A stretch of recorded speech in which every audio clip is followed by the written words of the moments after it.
Tapi masih ngomongin orang. Ada kan? Ada. Iya. Kenapa? Dia masih digoda setan. Orang yang tidak sholat tadi tidak digoda setan. Kalaupun dia balik kepada orang ramah dan sebagainya, itu memang karena dari dirinya sendiri. Jadi saya tahu goda-goda, kata saya goda di Mekah. Kenapa dia tidak sholat? Itulah bahaya meninggalkan sholat fardu. Lalu yang ketiga, pelajaran dari hadis ini. Nah ini yang selanjutnya aja. Kalau yang kemarin itu yang dua. Yang ketiga, pelajaran dari hadis ini, al-amru istiqmal sholat. Hadis ini bicara tentang bagaimana kita atau Allah perintahkan kepada kita untuk menyempurnakan sholat fardu kita. Menyempurnakan sholat fardu itu diawali dari pertama wudu. Makanya kalau mau sholat perbaiki wudu kita, karena sholat itu kuncinya dari wudu. Bebu atau harap minta sholat. Kata Nabi sholat bersuci itu berwudu itu kuncinya sholat. Dan sholat itu kunci dari semua ibadah kita, berkaitan. Kalau wudunya baik, insya Allah sholatnya baik dan seluruh amal jadi baik. Tapi kalau sholat atau wudunya tidak baik, sholatnya juga tidak baik dan seluruh amalnya pun akan menjadi rusak. Awal dari wudu, bagaimana wudu yang terbaik? Dari situ tuh kalau mau sholat kita benar. Wudunya seperti Nabi SAW baru kita mulai dari sholat. Jadi saya jelaskan bagaimana cara wudu yang baik. Pokoknya tuh wudunya diberi. Karena seorang sahabat begitu masuk masjid, dia sholat 2 rakaat. Selesai sholat, as-salli wa anta tusalli. Kata Nabi, selesai sholat, kata Nabi sholat, berwudulah. Karena apa? Engkau bersolat. Karena saya melihat dari tadi di tumitmu ada yang tidak basah kena air wudu.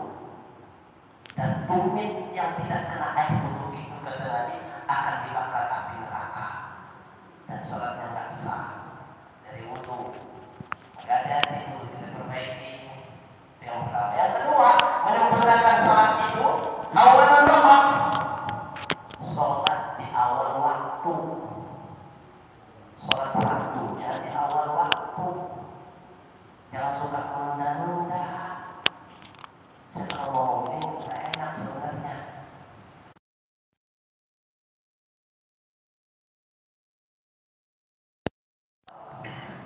Oh bapak yang jawab. Oh suka menunda. Padahal sudah azan dikumandangkan. Tapi tetap aja kita dengan aktivitas duniawi kita enggak melakukan sholat. Padahal waktunya sudah masuk. Dan pada saat itu tidak ada sesuatu yang begitu penting yang kita lakukan.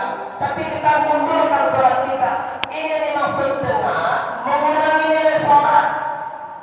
Kan Allah sudah katakan, "Fawailun lil musallin alladziina hum an sholatihim sahun."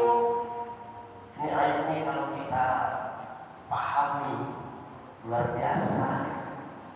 Kata Allah nih Bu, ini kata Allah nih Bapak Ibu, celakalah orang yang sholat.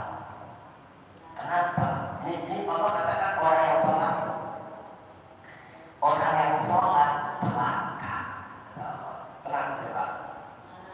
Alladzina hum an sholatihim sahun. Karena suka mengundur-undur waktu sholat. Celaka kata Allah. Tapi sih masih sholat, cuma waktunya ditunda dulu. Udah azan, tapi nggak langsung sholat. Masih ada nonton TV, masih ada ngobrol. Udah gitu ngobrolnya, ya ngobrol. Ya, padahal waktu sholat masuknya azan dan berkumandang. Allah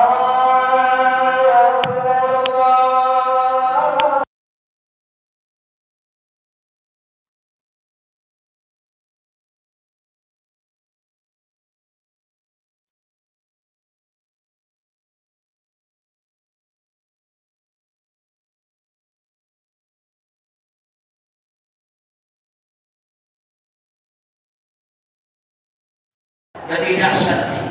Bukan buat orang yang tidak sholat, buat orang yang sholat. Apa kata Allah? Fakhalafa min ba'dihim khalfun adaa'us shalah.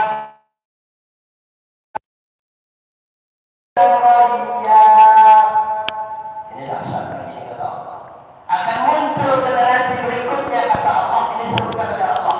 Walaupun tidak disebutkan kapan waktunya dan di mana waktu, di mana tempatnya, Allah tidak sebutkan dalam ayat itu. Surah Maryam ayat 59.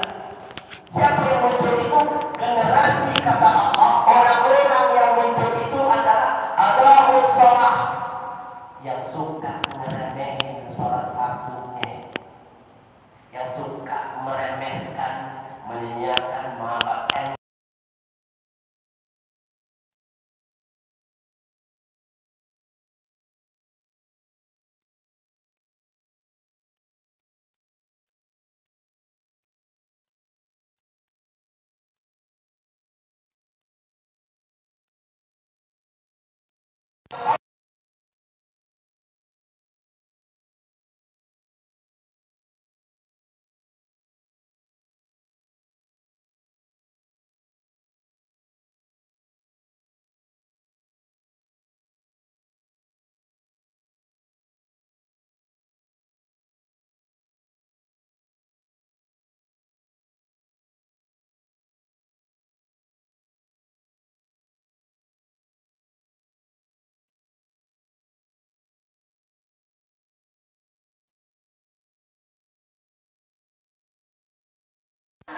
Namanya waya.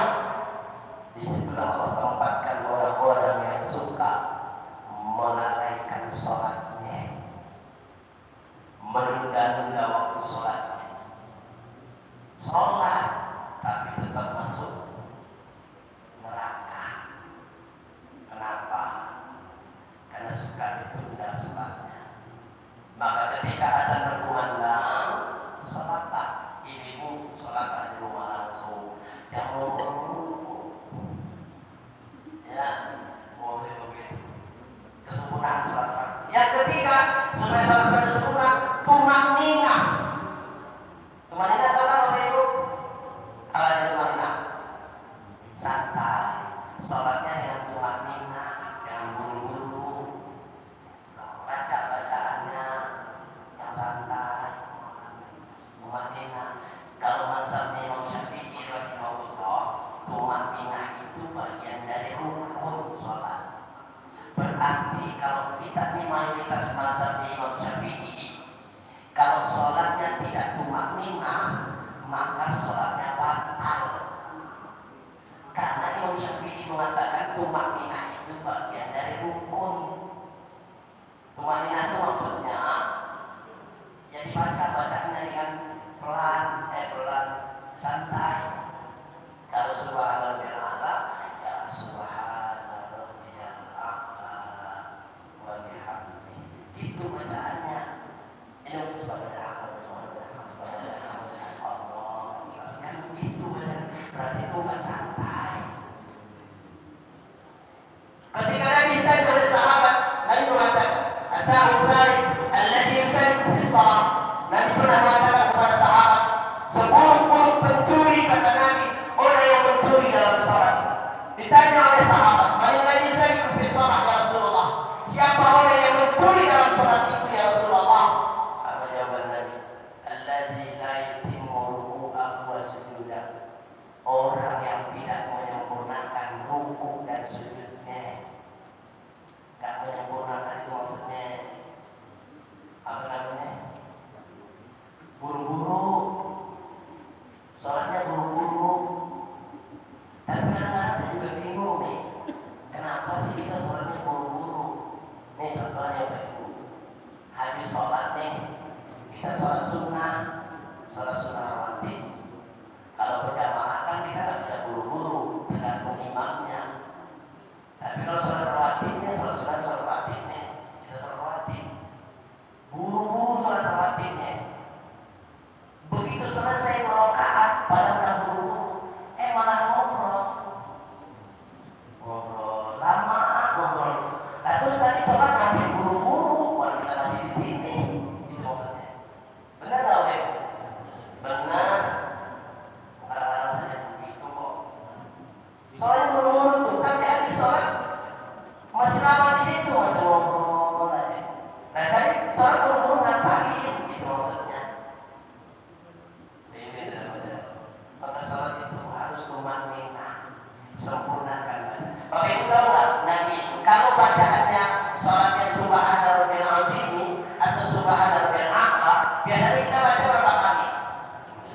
3 kali kan? Saya baca dalam sebuah riwayat dalam Fiqh Sunnah, bisa dilihat. Nabi itu kalau baca salat itu dibacanya 10 kali. 10 kali. Walaupun rukunnya berapa kali? Harusnya berapa kali itu? Hah? Iya. Sebenarnya bacaan salat itu semuanya itu cuma sekali. Cuma 3 kali itu disunahkan 3 kali supaya lebih bagus. Dan Nabi bacanya 10 kali. Lah kita Nabi dibanding Nabi sholat itu kita 3 kali itu juga buru-buru. Nabi 10 kali itu bacanya santai. Itu sebetulnya kadang-kadang itu kalau dalam sholat tahajud berdirinya Nabi hampir sama dengan rukuknya Nabi dan hampir sama dengan sujudnya Nabi SAW. Lihat aja dalam hadis ini. Kalau Nabi itu sholat tahajud tuh, Nabi itu sholat tahajudnya berapa lama? Surah Al-Baqarah, surat Al-Imran, surat An-Nisa, 3 surat, 1 rakaat. Bayangin, walaupun kita itu 3 surat, Al-Ikhlas, Al-Falaq, Al-Nas, Nabi, Al-Baqarah, An-Nisa. Iya, jadi bisa bayangkan. Dan dalam hadis disebutkan berdirinya Nabi hampir sama dengan rukuknya Nabi. Padahal bacaan rukuk Nabi itu kan adalah subhanallahil azim. Kalau 3 surah kan gitu, lamanya berapa lama coba? Lalu bacaan rukuknya subhanallahil azim berapa kali Nabi baca? Dengan bacaan yang santai. Itu sebabnya kaki Nabi itu hatta tatafakkara qadamahu wa ta'isha. Kaki Nabi itu dua-duanya sampai bengkak. Ada nggak kita sholat tahajud bengkak kakinya? Hah? Ada juga semuran. Bengkak sih. Ya, itu susah. Padahal itu kemakmuran dalam sholat. Gak usah buru-buru. Sholat itu komunikasi kita dengan Allah. Berikan kesempatan yang banyak untuk kita komunikasi dengan Allah. Santai aja. Kecuali kalau kondisinya darurat baru boleh. Dan Islam ini juga bukan agama yang saklek, yang kaku, enggak juga. Kalau memang ada kondisi yang darurat, genting, harus dilama-lamakan sholatnya, enggak. Contohnya siapa? Nabi SAW contohkan. Ketika saat sholat berjamaah, lalu Nabi mempercepat sholatnya. Selesai sholat, para sahabat katakan kepada Nabi, ya Rasulullah, ini sholat kita sekali ini agak beda, kata sahabat. Kenapa? Kenapa ya Rasulullah? Apa kata Nabi? Sami'tu shawtas shabi. Aku mendengar suara tangisan bayi di belakang. Saya khawatir nanti ibunya nggak khusyuk dan kita pun nggak khusyuk. Maka cepetin sama Nabi. Kan nggak takut kan berarti. Dalam kondisi tertentu boleh nggak cepetin? Boleh. Nabi dengar suara bayi nangis. Nabi khawatir ibunya terganggu dan yang lain juga terganggu. Nabi cepetin sholatnya. Itulah apa namanya ibadah seperti itu. Enggak saklek, enggak kaku. Tapi kalau kondisi normal, sempurnakan dengan baik. Sama dengan wudu, wudu juga sama Bapak Ibu. Kalau Bapak nih hari Jumat, wudunya di masjid. Kalau dengan sunnah-sunnahnya kita pakai kan wudunya lama. Sementara di belakang kita banyak antri mau wudu. Kita pakai sunnah, santai. Buru-buru. Ini yang belakang kan buru-buru. Kalau waktu orang ini hari Jumat, orang mau masuk masjid, nggak mau Jumat, masuk santai aja. Itu nggak boleh. Dalam kondisi begitu, boleh rukun-rukunnya aja. Kalau selama ini kita sudah melakukan yang sempurna, kondisi darurat, jangan begitu lagi mengganggu orang, bikin desa buat kita. Lakukan yang rukun-rukun aja. Samakah nilainya? Sama dengan yang biasa kita lakukan. Kenapa? Saat itu kondisinya darurat. Jangan bikin orang kesel, malah kita dosa. Oh, ya. Rumah itu udah panjang banget. Sampai itu di dosa. Ya, jadi Islam itu nggak kaku. Lalu kemudian khusyuk dalam sholat. Menggunakan sholat fardu tadi, khusyuk dalam sholat. Khusyuk itu memang bukan wajib, tapi sunnah. Orang kalau sholatnya baik, Allahu Akbar, lalu pikirannya kemana-mana, sampai salah, sampai dia lupa imamnya baca ayat apa, dia lupa. Karena pikirannya kemana-mana dalam sholat. Itu orang sholatnya salah. Bapak Ibu, kalau saya tanya nih, Allah, kita apa, kita negara, kemana-mana kita maksudnya pikirannya sampai selesai, nggak ada dalam sholat pikirannya, salah sholatnya.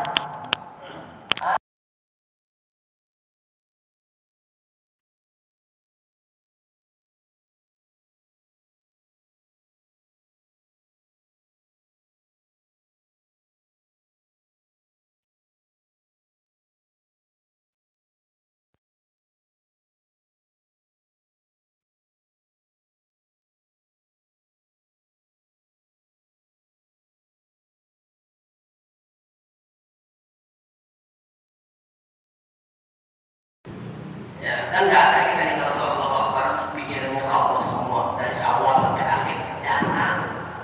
Orang kadang-kadang imam juga nggak bisa begitu.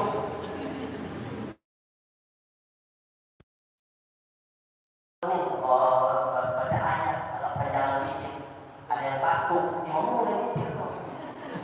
Oh, ini kayaknya apa nih? Dan imam udah mikir, jangan diturusin terus, lama rame batuknya. Iya. Apalagi imam kami mikir, kepikir sama imam. Oh, berarti ini nggak kondusif nih, harus ruku. Ruku udah. Yang begitu ikut. Ya, kekhusyuan itu sunnah, tapi harus diusahakan supaya kita khusyuk dalam sholat. Ya, tapi jangan menjadi alasan, karena yang selanjutnya ini sholat jamaah. Menyempurnakan sholat fardu itu dengan sholat berjamaah di masjid. Tidak sempurna sholat seorang laki-laki kalau sholatnya di rumah. Sholat fardunya. Ini bukan saya ngomong nih, Nabi yang ngomong.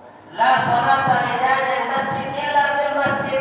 Tidak ada sholat bagi orang yang bertetangga dengan masjid kecuali sholatnya di masjid.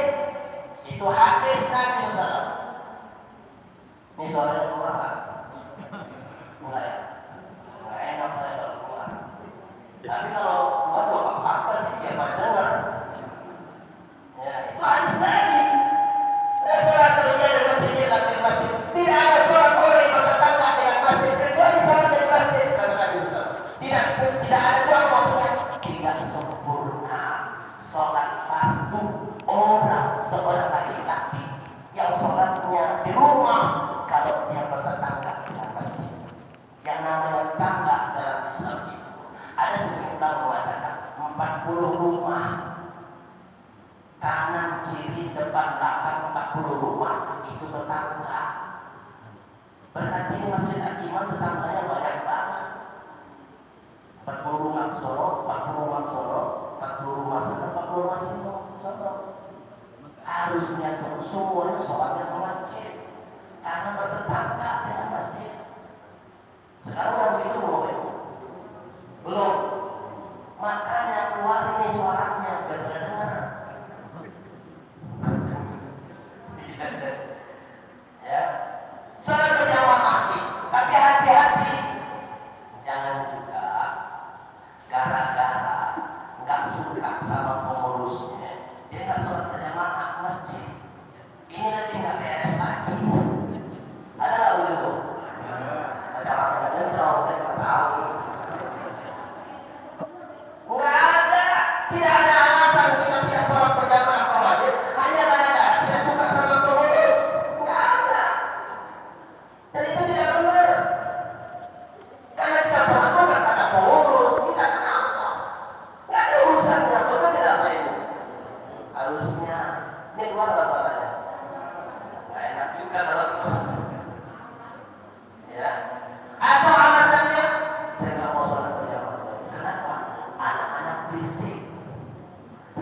khusyuk. Saya tanya Bapak Ibu, ini Bapak ada sekalian kita sholat di masjid dengan anak-anak berisik di masjid dan akhirnya kita tidak khusyuk. Mana yang lebih utama? Sholat di rumah yang kata kita khusyuk dibanding sholat di masjid yang tidak khusyuk gara-gara anak-anak.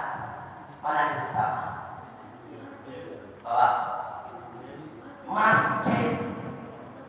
Sekhusyuk apapun kita di rumah, lalu di sini nggak khusyuk gara anak-anak, maka di masjid tetap lebih utama dibanding di rumah.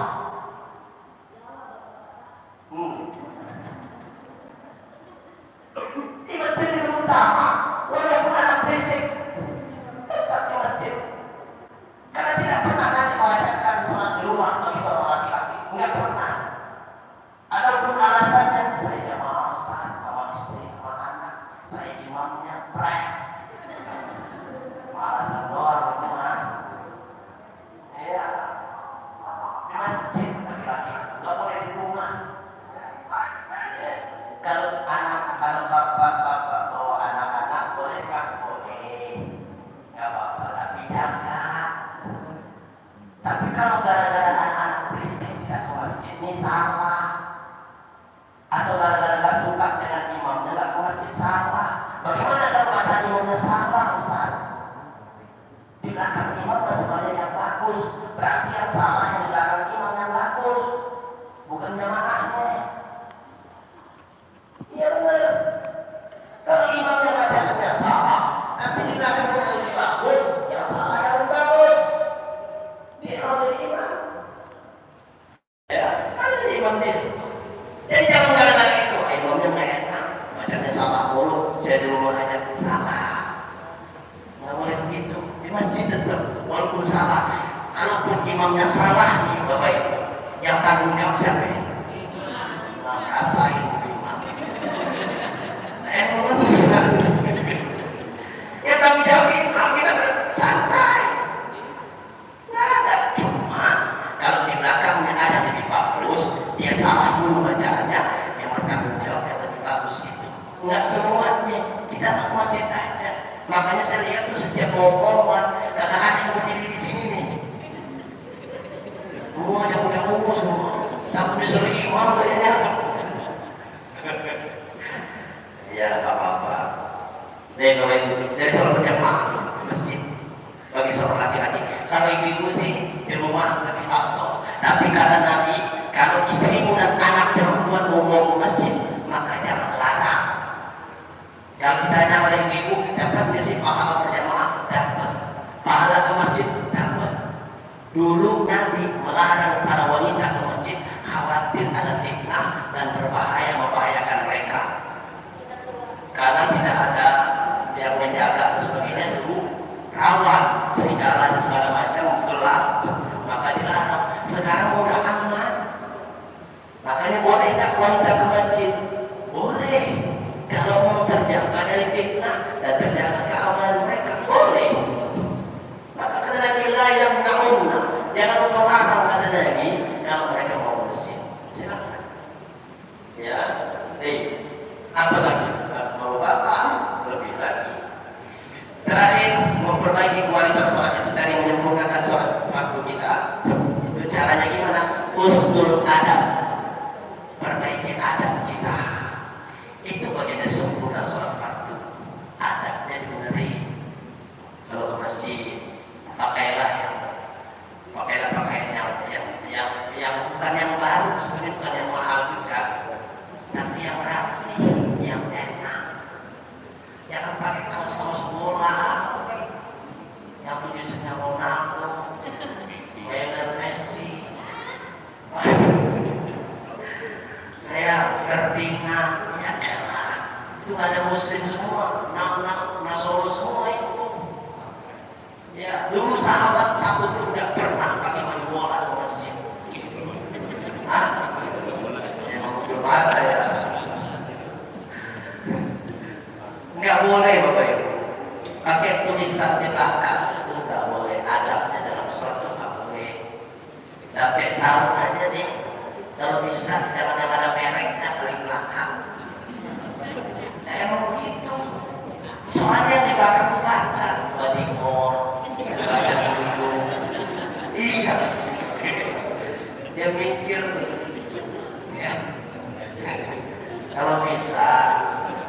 bisa dibalik, kita bisa dibalik.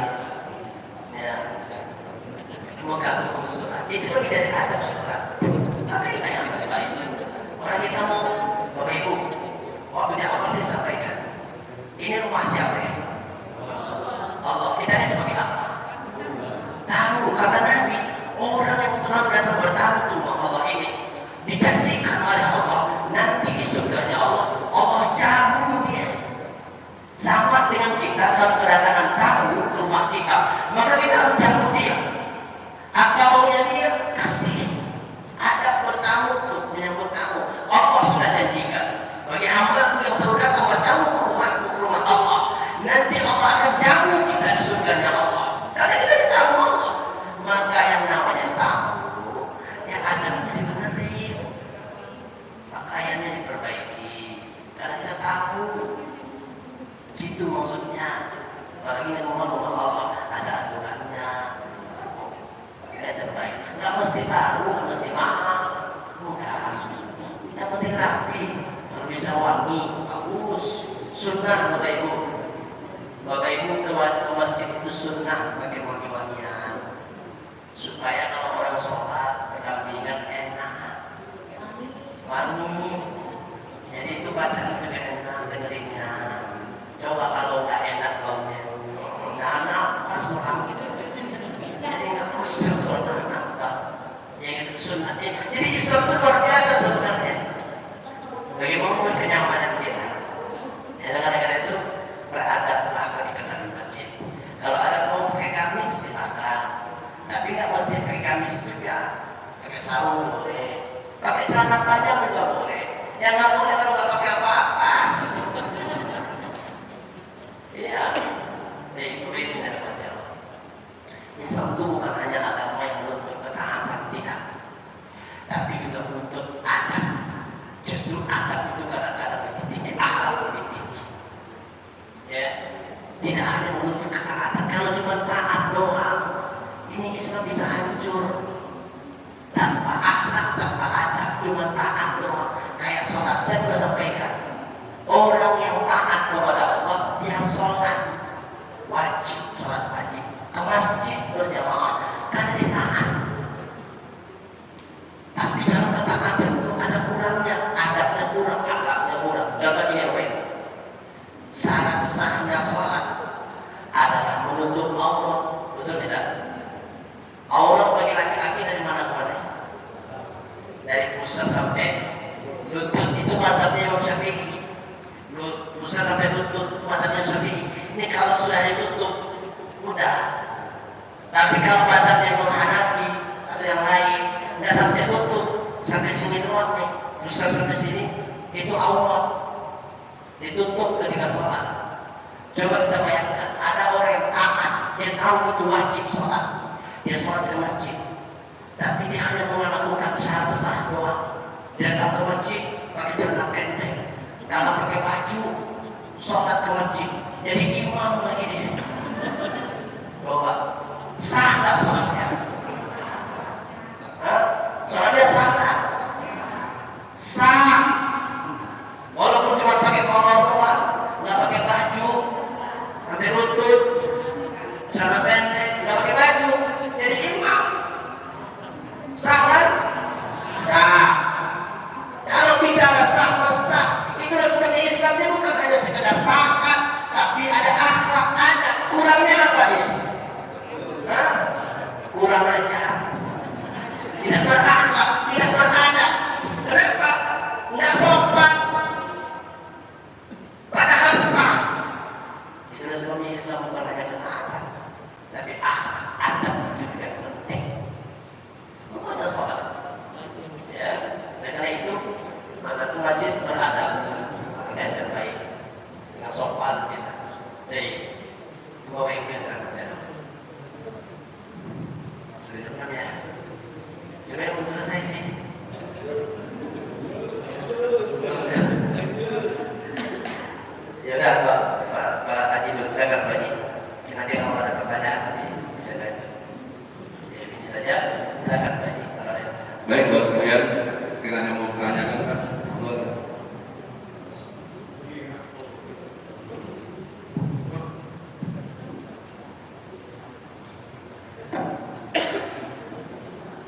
Assalamualaikum warahmatullahi wabarakatuh. Assalamualaikum warahmatullahi wabarakatuh. Terima kasih kesempatannya Ustaz. Mungkin satu atau dua. Yang pertama Ustaz, tadi disampaikan hadis Rasulullah mengatakan bahwa perbedaan antara kita dengan Kafir. adalah di sholatnya. Pertanyaan saya, kafirnya seorang muslim yang tidak sholat itu apa yang hak dia sebagai seorang muslim dalam kehidupan di masyarakat? Gimana maksudnya? Kan bedanya kan kafir. Kalau kafir kan berarti orang kafir kan tidak mendapat hak seorang muslim antara seorang muslim dan muslim. Karena kafir. Ya, orang Islam yang tidak sholat kan kafir juga. Nah, kafir dia ini kafir dosa besar atau kafir keluar dari Islam? Nah, yang pertama. Terus yang kedua, sholat itu pada pokok dari Islam. Pertanyaan saya mungkin semua dalam perjalanan hidup kita, mulai dari akhir wajib terus dan seterusnya, banyak sholatnya yang tinggal. Ya mungkin 10 tahun nggak sholat, mungkin 15 tahun. Kalau kita hitung satu persatu kan berapa gitu? Bagaimana cara menggantikan sholat yang seperti ini? Terima kasih. Assalamualaikum warahmatullahi wabarakatuh. Assalamualaikum warahmatullahi wabarakatuh. Langsung dijawab. Baik, jazakallah khairan Pak Haji. Pertanyaannya luar biasa. Orang muslim yang tidak sholat itu apakah dihukumi dia keluar dari Islam menjadi kafir, atau kafirnya itu hanya sebatas dia melakukan dosa besar? Kalau kita merujuk kepada fikih, maka ini ada ikhtilaf ulama. Kalau dia sengaja meninggalkan sholatnya itu karena keingkarannya terhadap perintah Allah, lalu meninggalkan sholat fardunya, maka hukumnya kafir sama dengan orang keluar dari Islam. Itulah sebabnya Imam Ahmad bin Hanbal dan yang lainnya mengatakan kalau ada orang meninggal muslim yang begitu, maka jenazahnya mau usah disolatin. Nanti bisa dilihat dalam fikihnya pendapatnya Imam Ahmad bin Hanbal. Dan mengapa? Dia meninggalkan sholat dengan sengaja karena membangkang terhadap perintah Allah. Lalu bagaimana dengan orang yang dia tidak sholat? Dia tahu itu kewajiban, hanya ditinggalkan itu. Dia nggak mau sholat hanya karena pemalasan, umpamanya malas dia nggak mau sholat. Itu kewajiban diwajibkan oleh Allah. Bagaimana statusnya? Apakah keluar dari seorang muslim? Tidak. Itu disebut Imam Syafi'i. Kalau ada orang seperti itu meninggal, maka jenazahnya masih boleh disolatkan. Itu mazhabnya Imam Syafi'i. Itu sebabnya kita nih, karena mayoritas di Asia itu orang mazhab Imam Syafi'i. Kalaupun ada orang meninggal nggak pernah sholat, tetap aja kita sholatin. Betul tidak? Ya, karena mazhab kita Imam Syafi'i. Imam Syafi'i mengatakan dia masih muslim. Dia hanya melakukan dosa besar. Tapi bagaimana statusnya tidak akhirat? Sama dengan hadis ini, tetap amal yang lainnya tergantung dengan sholatnya itu. Ya, walaupun dia tidak dihukumi kafir keluar dari Islam, tapi dia sudah melakukan dosa yang paling besar, menutupi semua kebaikan yang dia lakukan karena meninggalkan sholat dosa yang paling besar. Wallahu a'lam bishawab. Itu pertama. Yang kedua,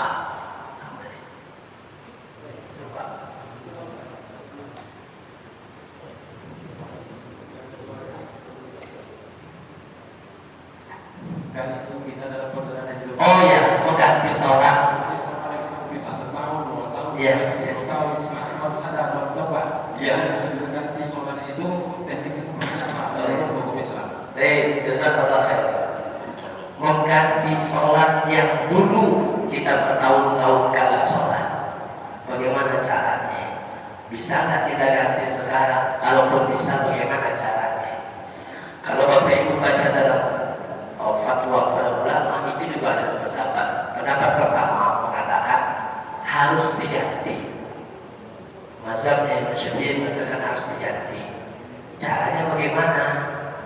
Walaupun susah menghitungnya, paling tidak setiap sholat fardu selesai, maka kita kodok yang telah lalu. Itu pendapat pertama.